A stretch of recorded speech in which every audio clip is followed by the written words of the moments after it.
The crib was assembled. The paint, a soft whisper white, was dry. But Irina Hayes, 7 months pregnant, was gone. The only thing left was a note taped to the empty nursery door, 4 sentences that would ignite a firestorm. I saw you. I know what you are. Don't look for me. The baby deserves better.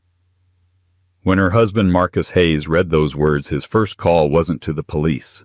It was to his lawyer. He didn't feel grief. He felt a cold, sharp panic. She knew. But what did she know, and who had she seen? To anyone in the affluent suburb of Silver Creek, Irina and Marcus Hayes had it all. He was the dynamic, charismatic CEO of Hayes Innovations, a tech startup that had just landed a massive government contract. She was the brilliant, beautiful former forensic accountant who had given up her career to support his, and who was now 7 months pregnant with their first child. Their sprawling modern home, all glass and polished concrete, was a testament to their success. But Irina hadn't given up her skills. She had merely redirected them. For 6 months, a tiny, cold dread had been growing in her stomach right alongside her baby. It started with the small things. The hushed phone calls Marcus took on the balcony, the late nights at the office that reeked of an unfamiliar, expensive perfume, not her Chanel, but something heavier, muskier. It was the way he flinched when she touched his phone, the way his eyes slid past hers when she asked about his day. Marcus, a master of gaslighting, had a defense for everything. The calls were sensitive negotiations. The scent was from a client meeting at a cigar lounge. Her questions were hormonal and paranoid. Irina, honey, you're overthinking. He'd coo, rubbing her swollen feet. This pressure, it's all for you, for us, for the baby. But Irina had spent a decade tracking multi-million-dollar deceptions. She knew the patterns of a liar. She knew the scent of a cover-up. On Tuesday, her suspicion became a physical, sickening certainty. Marcus had claimed he was flying to Chicago for a 24-hour merger talk. A last-minute emergency. He'd kissed her forehead, his lips cool, and told her to rest for the baby. 3 hours later, her best friend Chloe Benson called, her voice bright. Hey, I'm at the Willow Creek Brio picking up that ridiculous lavender latte I love. I just saw Marcus's car, the black Tesla, in the parking lot. I thought he was in Chicago. Irina's blood ran cold. The Willow Creek Brio wasn't near his office. It was a discreet high-end cafe in a secluded part of town known for its private booths. He had a last-minute change.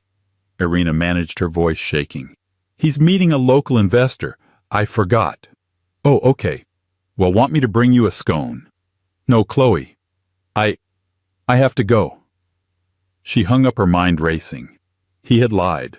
A bald-faced, easily discoverable lie. He was getting sloppy. Or he just didn't care anymore. She grabbed her keys, ignoring the voice in her head screaming that she was 7 months pregnant and shouldn't be driving while hysterical. But she wasn't hysterical. She was cold. She was a scientist, and this was an experiment. She just needed to see the data for herself. She parked across the street from the Brio, her heart a trip hammer against her ribs. She didn't have to wait long. He walked out, not with a grizzled investor, but with her. She was, in a word, gorgeous. Tall, with legs that went on for days, wrapped in a forest green dress that clung to every curve. Her hair was a waterfall of impossible platinum blonde, and she laughed, tilting her head back, her hand resting on Marcus's arm in a gesture of intimate, casual ownership. Marcus, her. Marcus was beaming. He wasn't the tired, stressed husband he was at home. He was the vibrant, charming man she had first fallen in love with. He leaned in, whispered something, and the woman laughed again. Irina felt the betrayal like a physical blow knocking the air from her lungs. She watched as he handed the woman a thick manila envelope. The woman took it, sliding it into an expensive-looking leather briefcase. It looked like a transaction. A payoff. Then the woman did something that shattered Irina's last defense. She stood on her tiptoes, kissed Marcus fully on the lips, a long, lingering kiss, and then walked to a sleek silver Maserati parked 2 spots down from Marcus's Tesla. Irina sat frozen as both cars pulled out and drove in opposite directions. She stared at the empty space where they had been, her vision blurring. It wasn't just a suspicion. It was a fact. It was a woman. It was a kiss. It was an envelope. She drove home in a daze, the world tilting. Every promise, every shared smile, every future plan felt like a prop in a stage play she hadn't known she was performing. She walked into the house, the silence deafening. She walked past the kitchen, past their living room, and up the stairs. She stopped at the nursery. The whisper-white walls, the hand-carved wooden mobile of stars and moons, the tiny, empty crib. She had been building a nest. He had been building a lie. A cold, hard resolve settled over her, replacing the white-hot pain. She wasn't the fragile, hormonal victim he'd tried to paint her as. She was Irina Hayes. She was a forensic accountant. And she had just been handed her first piece of evidence. She didn't cry. She got to work. Marcus Hayes checked his reflection in the smoked glass elevator of his office building. He straightened his custom-tailored Zegna tie and ran a hand through his perfectly coiffed hair. The meeting with Isabel had gone perfectly. The final tranches of capital were being moved. Another week, maybe two, and they'd be untouchable. His phone buzzed. A text from SV, package delivered. Subject: confirmed receipt. Your move. Marcus smiled. He'd handle SV later. First, he had to play the part of the returning husband. He'd already sent the flight delayed text to Irina full of fake apologies. He'd pick up flowers, rub her feet, and listen to her complain about her back.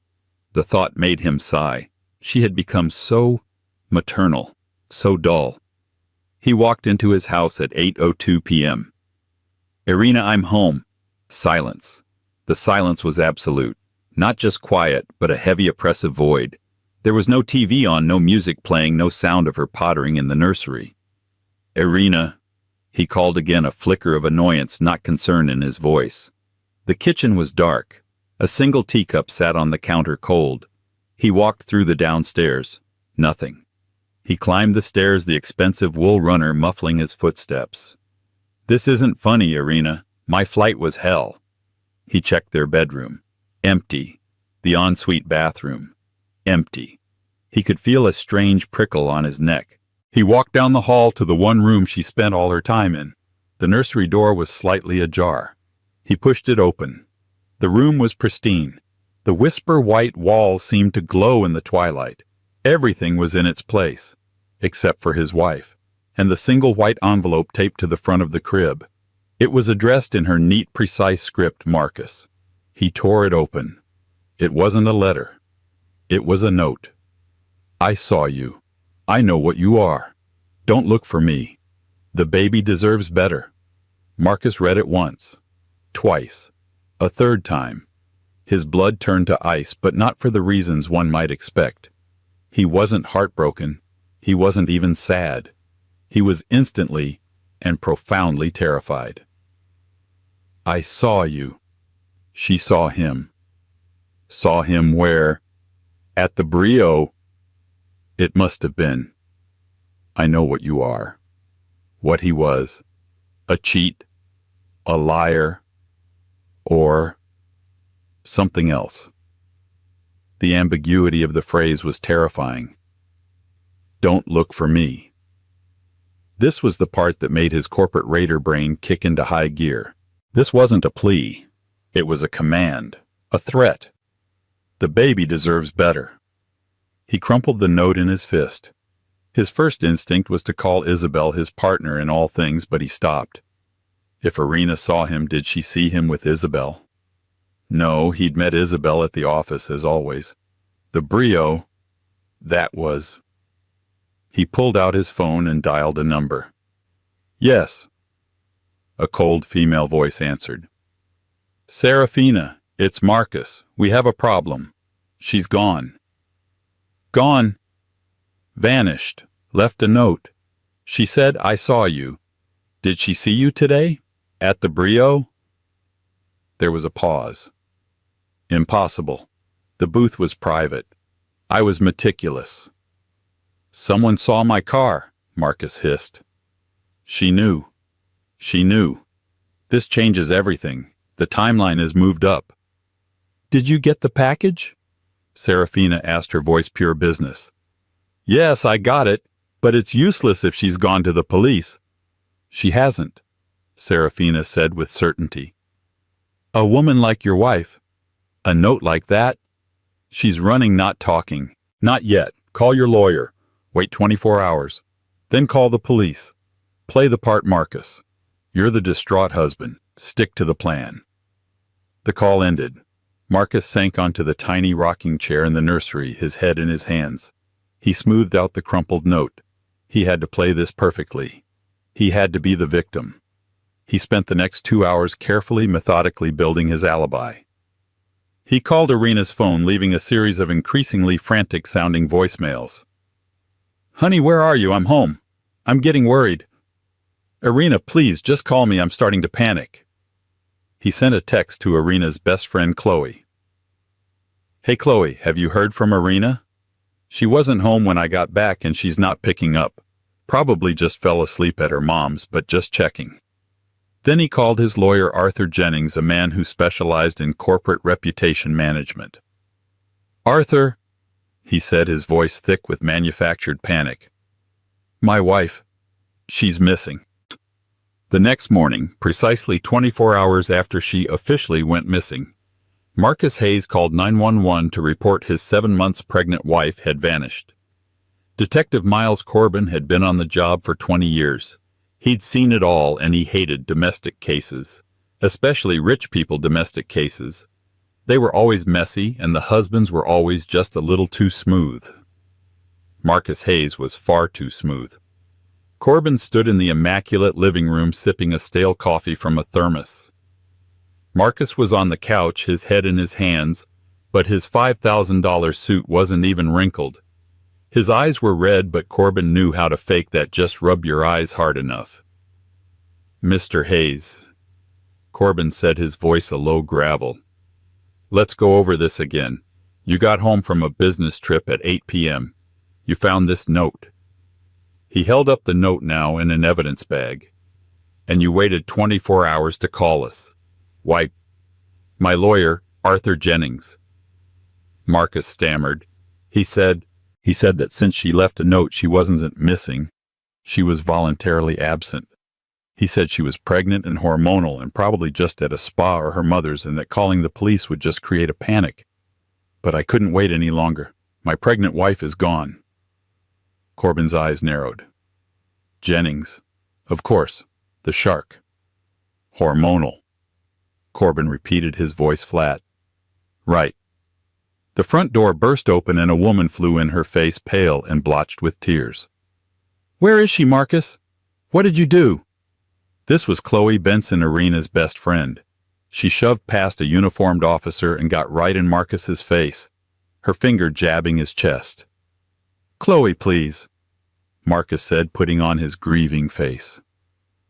Don't you Chloe please me, you monster, she shrieked. She called me. She was terrified of you. She knew you were cheating. The air in the room went still.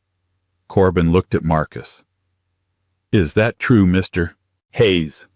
Were you cheating on your pregnant wife? No, Marcus said too quickly. That's ridiculous. Irina she was not herself. The hormones, the pregnancy, she was paranoid. She'd been accusing me for months. She wasn't paranoid, Chloe yelled, tears streaming down her face. She was a forensic accountant. She saw patterns, and she saw you liar. She told me she was going to leave you. She was just waiting until the baby was born.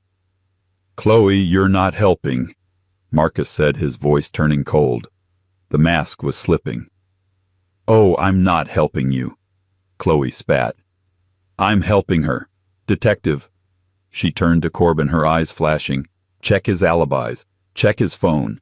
He's been lying to her for a year. And check her sister Isabel. Isabel Croft. She's his CFO. The two of them. They're too close. Irina hated it. Marcus shot to his feet. That is enough. Isabel is her sister.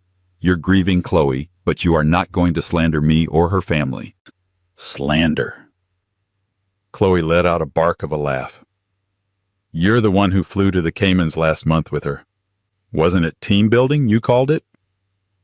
Irina saw the tickets. Corbin stepped between them. Ma'am, thank you. We'll look into all of it. He turned to Marcus. Mr. Hayes, I need a list of your wife's known associates, and I'm going to need your phone and your computers, all of them. Marcus's face went white. The smooth, grieving husband was gone. In his place was a cornered animal. You can't. My lawyer. Your lawyer can talk to my captain. Right now your wife is a high-risk missing person. That baby's viability is on the line. I am not playing games. Give me the phone. As Marcus reluctantly handed over his iPhone, Chloe grabbed Corbin's arm. Detective? She whispered, her voice low and urgent. Irina was smart, smarter than him. If she left, she did it for a reason. She wouldn't just disappear. He did something. Corbin nodded. I'm starting to believe you, ma'am. He walked out of the house, phone in hand. The media vultures were already gathering on the lawn. This was going to be a circus. But as he looked back at the house at Marcus watching from the window, his face a mask of fury. Corbin had a gut feeling. This wasn't a missing person case. This was a prelude to a homicide. The news reports were frantic. Pregnant local woman Irina Hayes vanishes. Husband fears foul play. A woman in a simple gray hoodie watched the broadcast on a small television, her face impassive. She took a sip of herbal tea and muted the sound. The room was Spartan. A bed, a dresser, a small kitchenette. It was a long-term rental at a place called Safe Harbor Properties, a high-security, low-profile residence designed for people in witness protection or escaping domestic situations. Irina Hayes, very much not missing, placed a hand on her stomach. It's okay, little one, she whispered. Mommy's just at work. The door opened and a woman walked in. It was the gorgeous affair from the Willow Creek Brio. You're all over the news, the woman said, pulling a laptop from her leather briefcase. Good, Irina said. Is he panicking? Panicking doesn't cover it, said the woman. This is Serafina Vance, not SV, not Mistress. She was the top-rated private investigator at Vance Investigative Solutions. He called me, you know, Serafina said, setting up the laptop. Right after he found your note. He thinks I'm his mistress, the one you saw. You played the part well, Irina said, a small cold smile touching her lips. That kiss was convincing. It's a dirty job, Serafina shrugged, not smiling. But it got me close. He's arrogant. He hired me 3 months ago. Guess what for? To find out if I was cheating? Irina said, her voice flat. Bingo. He wanted to build a case to void the prenup citing infidelity. The irony is so thick I'm choking on it. He's paying me a fortune to dig up dirt on you while he's... Well, while he's what? Irina asked, her eyes sharp. This was the flashback, the real story. Irina hadn't just suspected an affair. She knew. She had put a tracker on his car months ago. She had seen the charges from Fidelity Trust International, a bank in the Caymans. She knew he was moving money. Their money. Company money. The affair was a distraction. The real crime was the embezzlement. She couldn't go to the police. Marcus was the golden boy. He'd paint her as the hysterical pregnant wife. She had to get proof. Hard, irrefutable proof. But she couldn't get close enough. He had locked her out of their finances, out of his company. Then a miracle. She checked his browser history. He was sloppy about clearing everything and saw a search for Vance Investigative Solutions. She did her own research. Serafina Vance. The best. Irina had taken the biggest gamble of her life. She had gone to Serafina's office before Marcus could. He's going to hire you, Irina had said, sitting across from the intimidatingly chic investigator. He's going to ask you to investigate me for infidelity. Serafina had raised a perfectly sculpted eyebrow. "And I want you to take the case," Irina said. "Take his money. And while you're investigating me, I want you to be my inside agent. I want you to investigate him." "That's a conflict of interest, Mrs. Hayes." "It's a convergence of interest," Irina corrected. "I will pay you double your retainer. He's cheating on me, but that's not what I care about. He is a criminal. He's embezzling from his own company, Hayes Innovations. And I have a feeling the affair is just the cover." "And who is the affair?" Serafina had asked. Irina's voice broke for the first time. "My sister, Isabel Croft, his CFO." The betrayal was so deep, so profound, it had almost broken her. But Irina had channeled that pain into cold, hard rage. Serafina, who had seen her share of scumbags, took the case. "This is highly irregular," she'd said. "I love it." So Serafina had played her role. She'd let Marcus hire her. She'd fed him useless reports about Irina. Subject went to prenatal yoga. Subject had lunch with Chloe Benson. Meanwhile, she was using the access Marcus gave her to be Irina's eyes and ears. The meeting at the Brio wasn't a tryst, it was the final handoff. "He thinks I'm his ally," Serafina said back in the safe house. "He thinks the envelope I gave him, which I told him was the proof he needed against you, was the only one. He has no idea about the one he gave me." She tapped the manila envelope Marcus had handed her at the cafe. "So, what did he give you?" Irina asked. "He's dumber than I thought," Serafina said. "He thinks I'm just a PI. He doesn't know my background is in digital forensics. He asked me to secure some files for him. He thinks I'm his partner in crime. He gave me a hard drive. A hard drive contains the entire offshore accounting ledger for Fidelity Trust International, every transfer, every date. And best of all," Serafina's grin was wolfish, "it has the name of his co-conspirator, the one helping him move the money from inside Hayes Innovations." Irina held her breath. "My sister, Isabel Croft, signed and dated on every transfer authorization." Irina let out the breath she'd been holding for a year. "He's ruined." "They both are," Serafina corrected. "Your note was genius. It sent him into a tailspin. He's focused on the affair and the missing wife, just like you predicted. He's not even thinking about the money." Irina stood and walked to the window, looking out at the anonymous brick wall of the building next door. "He took my career, my home, my family. He's not just going to jail. I'm going to take everything." "So what's the next move?" Serafina asked. "Now we leak. But not to the police. Not yet. Detective Corbin is smart, but he's looking for a body. I'm not a body. I'm a predator. It's time to alert the other predators." Irina turned her face a mask of iron.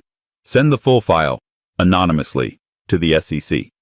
The SEC investigation moved with a speed that was terrifying. An anonymous tip containing a payload of meticulously organized data had landed on the desk of a senior enforcement agent. Within 48 hours, a quiet freeze was placed on all assets related to Hayes Innovations and Fidelity Trust International. Marcus Hayes found out when his corporate Amex was declined at a gas station. He was unraveling. The police were a constant humming presence. Detective Corbin had been at his house, his office, talking to his staff. The media was camped on his lawn, broadcasting his grieving husband face to the world. And Chloe, that bitch Chloe, was on every local news channel talking about what a controlling, manipulative husband he was. But this was new. He sat in his Tesla, the payment declined message burning on the screen. He tried his personal card, declined.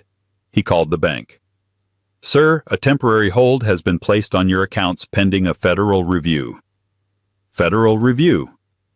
What federal review?" The line went dead. He floored it not to his house but to the office.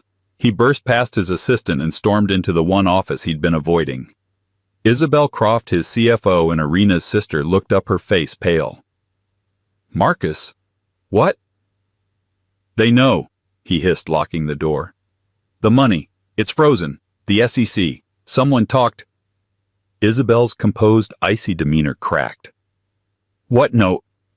That's impossible. Only you and I. Did Irina know? Marcus rounded on her. Did you ever mention the transfers to her? Of course not. Isabel shot back, her voice rising in panic. I hate her. Why would I tell her I was helping her husband ruin her? I've been covering our tracks for a year. Well, you missed something, Marcus roared. She's not just missing.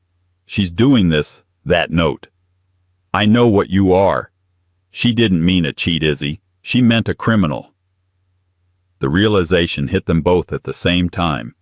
This wasn't a domestic dispute. This was a corporate takedown. The hard drive, Isabel whispered, her eyes wide with terror. The one you gave to that PI. That blonde woman. Serafina Vance, Marcus growled. She played me. Irina must have gotten to her first. She was a double agent. Oh, God, Marcus. Isabel began to hyperventilate. My name is on everything. Calm down, he snapped. We're not done. The accounts are frozen, but the primary server, the one at the Cayman Bank, it's still active. If we can get in, we can initiate a catastrophe transfer to a new clean account in Macau. It's a kill switch. It'll wipe the servers at Fidelity Trust clean. But we can't access it from here, Isabel said. The security protocols, they require the physical encryption key. The key, Marcus said, his eyes lighting up. The key isn't here. It's in the one place no one would ever look. Where? The one place she's been building for a year. The one place she thought was hers. He strode out of the office. The nursery. It's in the nursery. He had been so clever. When Irina had insisted on a state-of-the-art air purifier for the baby's room, he'd obliged. He'd bought the Everest Pure Air 5000, a top-of-the-line model. What Irina didn't know was that he'd hollowed it out. Inside past the filter was a small high-security safe, and inside that safe was the physical USB drive containing the encryption keys to the entire offshore empire. It was the only copy. He'd thought it was poetic. Her nest was built around his biggest secret. Meanwhile, Detective Corbin was frustrated. He was 99% sure Marcus Hayes was a killer, but he had no body. He had Irina's phone, which she'd left behind, a classic runner move. He had Marcus's phone, which was clean, too clean. The man had clearly used a burner. He was grilling Chloe Benson for the third time. I'm telling you, Chloe insisted, Irina isn't a victim. Not in the way you think. She wouldn't just run, she'd fight. She's a forensic accountant. She'd build a case. A case for what? Corbin sighed. Divorce. For everything, Chloe said. Her sister, Isabel. Start there. I'm telling you, she's the key. Irina always said Izzy's been jealous of me since birth. She'd do anything to take what's mine. Corbin's phone rang. It was the forensics lab. Detective. The tech said, you were right. The husband's phone was a bust. But we did a deep dive on the home network like you asked. The Wi-Fi router, someone, not Marcus, was logged into the router's admin panel 2 days ago. From inside the house. They installed a packet sniffer. Meaning what? Corbin asked, sitting up straight. Meaning, they're watching all his internet traffic, every keystroke, every site he visits, and the sniffer is routing all that data to a secure off-site IP. Someone's been spying on him. Corbin looked at Chloe. She's not running. She's hunting. And, the tech added, that IP address just pinged us. It's an automated alert. It's forwarding a new data packet right now. The subject, Marcus Hayes, is currently at his home address and is trying to access, let me see, a secure server based in the Cayman Islands. Corbin was on his feet. He's at the house. He's destroying evidence. Get me 2 units. Now. Marcus and Isabel tore through the house. The media on the lawn scrambled as Marcus's Tesla ripped up the driveway, Isabel's car right behind. Ignore them, Marcus yelled, pushing past the front door. They ran up the stairs to the nursery. The room was just as he'd left it, quiet, calm, and waiting. The purifier, he said, moving toward the high-tech white obelisk in the corner. Marcus, the police, Isabel said, peering nervously out the window. A car. It just pulled up. It's just the media. Get over here and watch the door. Marcus pulled the purifier away from the wall. He unlatched a hidden panel, bypassed the filter, and accessed the small digital safe. He typed in his code. It clicked open. Inside, resting on black velvet, was a small, sleek USB drive. Got it, he breathed. Thank God, Isabel said, relief flooding her face. Now my laptop, in my office. They ran to his home office, the nerve center of his operation. He slammed the door, sat at his desk, and plugged in the drive. Isabel hovered over his shoulder, wringing her hands. Okay, he said, his fingers flying. I'm in. Accessing the Fidelity server, bypassing the SEC freeze, routing to the Macau hub. A series of code windows flashed on his screen. Come on, come on. It's working, Isabel whispered. The transfer bar. It's moving. Just a few more seconds, Marcus said, a triumphant, ugly grin spreading across his face. It's all going. Everything. They get nothing. She gets nothing. Beep, beep. A new window popped up on his screen. It was red. Access denied. File integrity compromised. System lockdown initiated. What? Marcus yelled. What is this? He tried to close the window. It wouldn't close. He tried to pull the USB. The system wouldn't eject. A new file appeared on his desktop. A video file.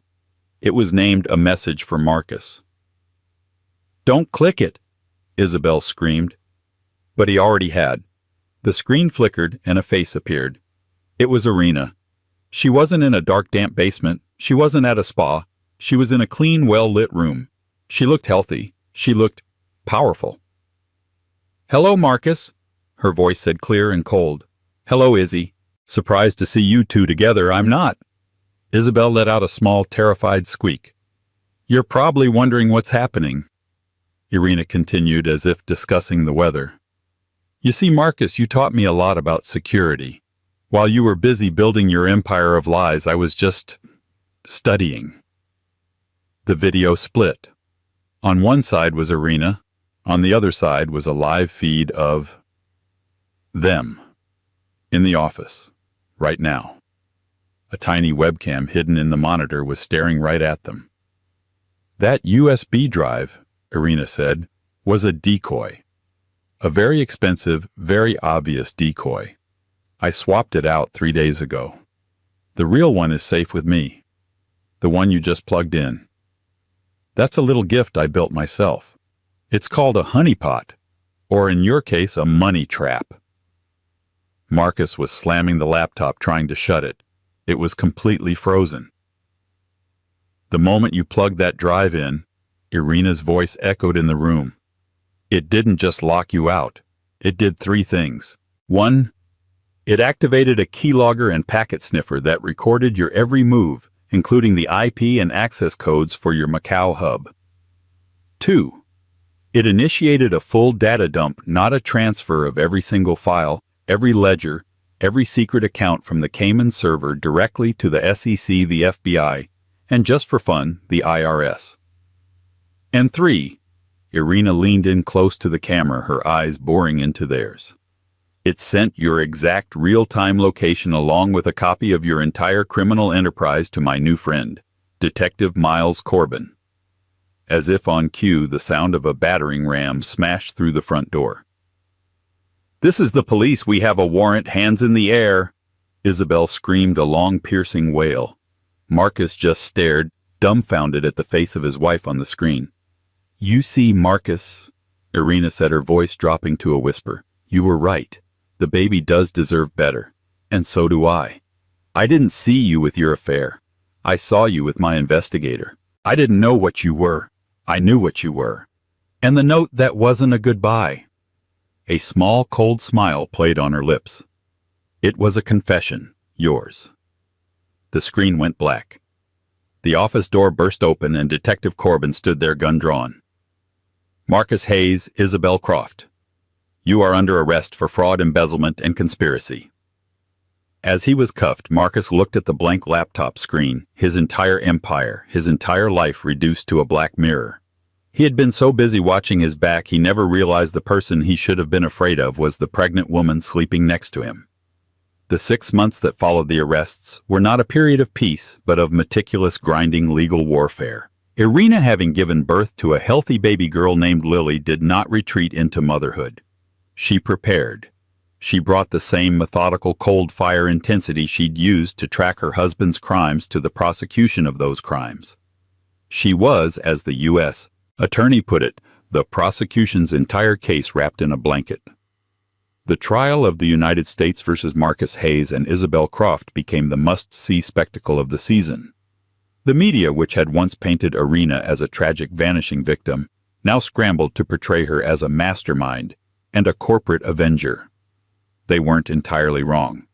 The courtroom was a sterile beige box packed to the legal limit. On one side, Marcus Hayes, thinner, his face a mask of simmering, indignant rage. His expensive suits had been replaced by off-the-rack ensembles that hung awkwardly on his frame, a feeble attempt to appear humbled for the jury. Beside him, Isabel Croft was a ghost. Her platinum blonde hair had given way to 2 inches of dark, mousy roots. She stared at her hands, crying silently, refusing to look at her sister, who was sitting poised and calm at the prosecution's table. The prosecution calls Irina Hayes to the stand. Irina walked past the defense table, her steps measured, her gaze fixed forward. She didn't look at Marcus. She didn't look at Isabel. She had seen enough of them. She sat, swore her oath, and looked at the jury, 12 ordinary people who were about to decide the fate of her betrayers. Ms. Hayes, the young, sharp prosecutor began, could you please explain to the jury in your own words what you did after you suspected your husband of infidelity? Arthur Jennings, Marcus's high-priced lawyer, was on his feet. Objection, relevance. We are not here to try a divorce case. Overruled, the judge snapped. It goes to motive and timeline. Proceed, Ms. Hayes. Irina's voice was clear, crisp, and devoid of the melodrama the courtroom craved. I was not a wife suspecting an affair. I was a forensic accountant who had detected a pattern of financial anomalies. The affair, as it turned out, was merely a symptom of a much larger systemic crime. It was a distraction. She spent the next 4 hours walking the jury through the data. She didn't speak of betrayal or broken hearts. She spoke of swift transfers, shell corporations, and encrypted ledgers. She used a laser pointer to show them the digital signatures, the backdated authorizations, the mirrored accounts. She showed them with damning clarity how Marcus and Isabel had systematically siphoned over $70 million from Hayes Innovations, much of it tied to sensitive government contracts. So you see, she concluded, turning to the jury, this wasn't about a broken marriage. This was about a breach of national security facilitated by greed and covered up by a smokescreen of domestic bliss. The air was electric. But Arthur Jennings saw an opening. He approached the stand for his cross-examination, his face a mask of feigned sympathy. Ms. Hayes, he began, his voice dripping with condescension. That was a remarkable story. A story of a woman scorned, wouldn't you say? I would say it's a story of racketeering, Irina replied, unblinking. You were 7 months pregnant. Your hormones, he sneered, the word must have been overwhelming. Is it not true that you were, by your own best friend's admission, paranoid and obsessed with your husband? I was obsessed with the truth, Irina said. My pregnancy is irrelevant. My profession is not. Your profession. You hadn't worked in 2 years. You were a housewife. Is it not true that you hired a private investigator, a Ms. Serafina Vance, to entrap your husband, to play the part of a mistress to plant evidence? I retained Ms. Vance, yes, Irina said calmly. After I discovered my husband had already hired her to manufacture a case of infidelity against me to void our prenuptial agreement, I simply offered her a more compelling and truthful counteroffer. As for entrapment, Mr. Jennings, you cannot entrap someone into committing a crime they have already been committing for 2 years. You can only give them the tools to expose themselves. So you staged your own disappearance, he thundered. You left a hysterical emotional note. You lied to the police. You wasted thousands in public resources, all for this theatrical revenge. Objection, the prosecutor called out. I'll allow it, the judge said, leaning forward. Answer the question, Ms. Hayes. Irina leaned into the microphone. I did not lie, sir. I left. I removed myself and my unborn child from a dangerous and volatile situation. I left a note for my husband that was, as I am under oath, 100% truthful. And I did not waste police resources. I handed Detective Corbin a case that was 99% complete. The theatrics, as you call them, were the only way to get a man like Marcus Hayes, a man who believes he is above all law, to make a mistake. It was the only way to get him to walk into the trap he himself had set. The trap? Jennings scoffed. And what trap was that? The hard drive, the one you admit to planting in his nursery safe. Mr. Jennings. Irina said, a small, cold smile touching her lips. My husband wasn't arrested because of the hard drive I planted. He was arrested because while his entire life was imploding, his first and only instinct was to run to his home office with his co-conspirator to access a multi-million-dollar illegal offshore account. He was arrested because his greed was more powerful than his common sense. I didn't trap him. I simply illuminated the bars of a cage he had been building for himself for years. Jennings was silent. He had no more questions. The final devastating blow came the next day. The prosecution played the video, the entire video, the one captured by the webcam in Marcus's office monitor, triggered by the honeypot USB drive. The jury watched in rapt horror as the two most powerful people at Hayes Innovations, the charismatic CEO and the brilliant CFO, dissolved into raw animalistic panic. They watched Marcus slam his fists, watched Isabel hyperventilate. They heard him yell, "She's doing this, that bitch. She's taking it all." They heard Isabel's piercing wail, my name is on everything." And then they watched the split screen as Irina's pre-recorded message played, explaining in cold, precise detail exactly how they had just destroyed themselves. The video ended and the courtroom was silent. The jury was out for less than an hour. On the charge of conspiracy to commit wire fraud, guilty. On the charge of embezzlement, guilty. On the charge of money laundering, guilty. 24 counts in total. Guilty, guilty, guilty. Isabel Croft collapsed a boneless heap and had to be carried from the courtroom by the bailiffs. Marcus Hayes did not move. He simply stared not at the judge, not at his lawyer, but at Irina. His face was no longer angry. It was for the first time empty. He truly saw her, not as his wife, not as a possession, but as the architect of his annihilation. It was a look of pure, unadulterated shock. He had been so busy building his own legend, he'd never read the fine print. Irina stood, adjusted the lapel on her blazer, and walked out of the courtroom, never once looking back. The harvest of karma was brutal and swift. Marcus Hayes, as the ringleader and a violator of government contracts, was sentenced to 20 years in a federal medium-security prison. Isabel Croft, for her cooperation after the guilty verdict, a desperate last-ditch attempt to save herself, received 12.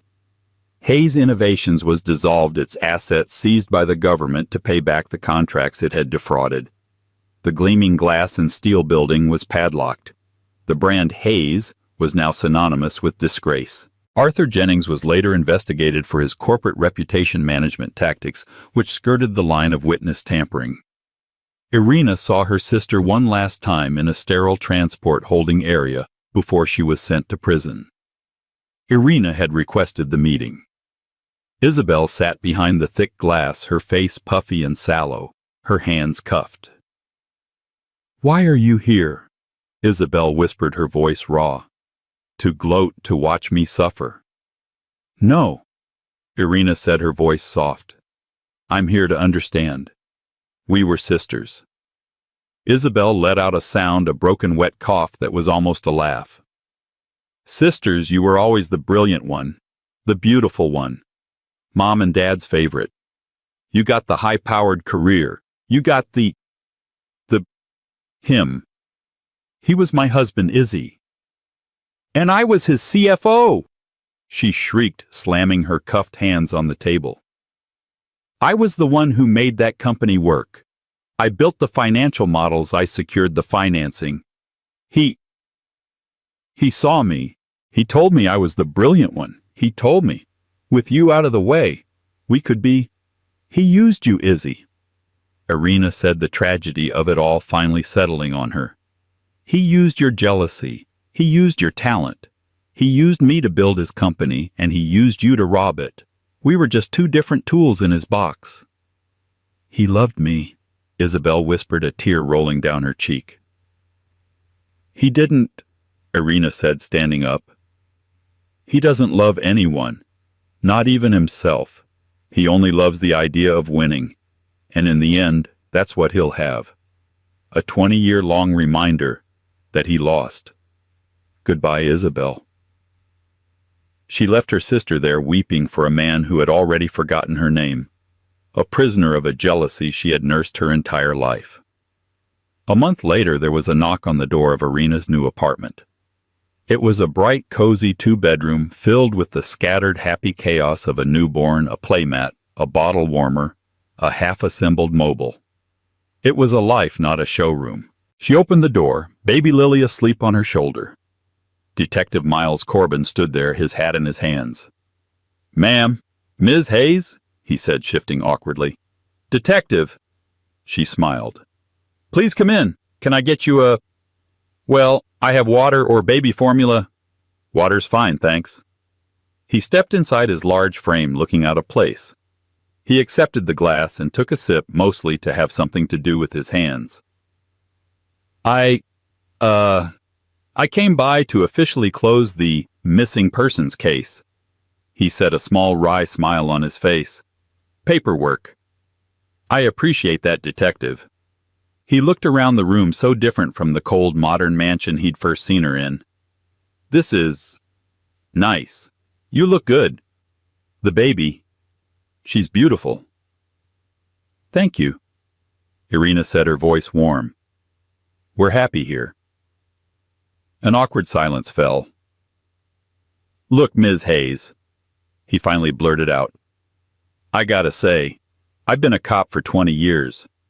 When I walked into that house, when I saw that note, I had a whole story written in my head. Hysterical, hormonal pregnant wife, abusive cheating husband, a domestic dispute turned...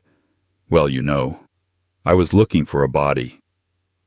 "I know," Irina said gently. "I was looking for a victim," he continued. "But you were never a victim, were you? You were a goddamn predator. You were the lead investigator. You ran your own sting operation. You committed, I don't know, at least a dozen prosecutable offenses, breaking and entering your own house, evidence tampering, obstruction. You're lucky the U.S. attorney was so grateful." "I was a mother detective," Irina said, her eyes finding his. "I wasn't a vigilante. I was protecting my child. I couldn't go to the police. I had no hard evidence. I was a hormonal pregnant wife. Remember, Marcus would have buried me in court. He would have painted me as unstable and taken my child. The only way to win was to let him think he was winning. The only way to get justice was to let him expose himself." Corbin nodded slowly. "That note. I still think about that note." He pulled a crumpled copy from his pocket, the one from the evidence file. "It's the part that gets me," he said. It was perfect. You weren't explaining why you were leaving. You were explaining why you were staying. To fight." Irina reached out and touched the paper. "It was the truest thing I've ever written," she said. "I saw you." He thought I meant the affair. I meant I saw the real him. The spreadsheets, the offshore accounts, the sociopath. "I know what you are," He thought I meant a cheat. I meant a federal criminal. Don't look for me. He thought I was a missing person. I was telling him, you will not find the weak, broken woman you thought I was. She is gone. The baby deserves better. He thought it was a threat. It wasn't. It was a business plan, a promise, the guiding principle for everything I did next. Corbin tucked the note back into his pocket. He looked at the sleeping baby in her arms.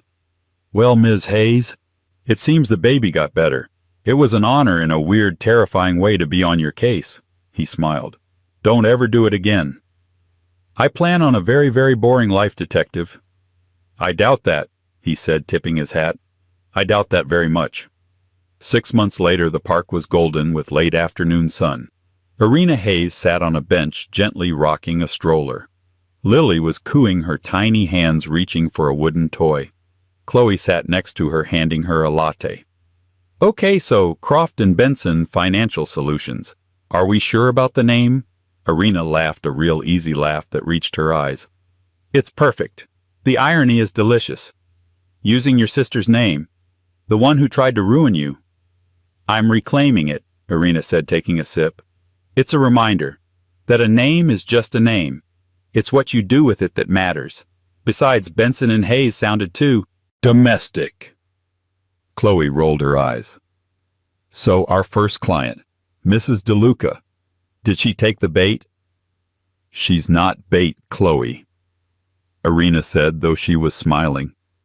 She's a woman in a bad spot. Her husband has her on a $200 a week allowance while he's hiding assets in a trust. He's a lot like Marcus, just dumber. So you're helping her set up her own honeypot. I'm helping her perform a financial audit, Irina corrected, pro bono. I'm teaching her how to read a bank statement, how to spot a shell, and how to build a case for her lawyer. I'm not a vigilante, she said, echoing her words to Corbin. I'm just a very good accountant, a consultant. Serafina Vance had been their first and only investor. She'd sent a check for $100,000 to Croft and Benson with a note for the next 10 women who need to burn it all down. Call me when you need a door kicked in. Irina looked at her sleeping daughter, her face a perfect tiny picture of peace. She thought about the life she'd had, the glass house, the expensive cars, the hollow man she'd been married to. It was all so loud. This was better. This was real. She had vanished, yes. She had spotted her husband with his gorgeous affair, and in that moment she had a choice: crumble or calculate. She chose to calculate. The note had been the key. It wasn't an explanation of her despair. It was the invoice for her betrayal. It wasn't the end of her story. It was the opening sentence of her real life. She hadn't been a damsel in distress. She had been a forensic accountant, and she had just begun the most important audit of her life. She had balanced the books. And finally, after all of it, her life was for the first time truly demonstrably in the black. In the end, the note wasn't a document of a victim. It was the first page of a manifesto. Irina Hayes didn't just disappear. She executed a flawless tactical retreat. She proved that the most dangerous person isn't the one who screams, but the one who prepares, the one who watches, and the one who understands that information is a weapon. Marcus and Isabel learned that hard karma isn't just a saying. It's a receipt for every betrayal delivered in full with interest. They thought they were building an empire, but they were just building their own prison. Irina and her baby girl are safe now, a powerful reminder that a new honest life can be built from the ashes of a devastating lie. The gorgeous affair wasn't the enemy. She was the key. And the note, it explained everything, just not in the way anyone expected. What did you think of Irina's intricate plan? Do you believe Marcus and Isabel got the justice they deserved? Let us know your thoughts in the comments below.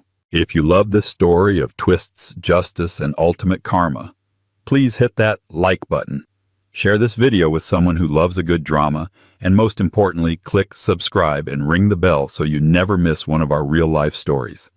Thanks for listening.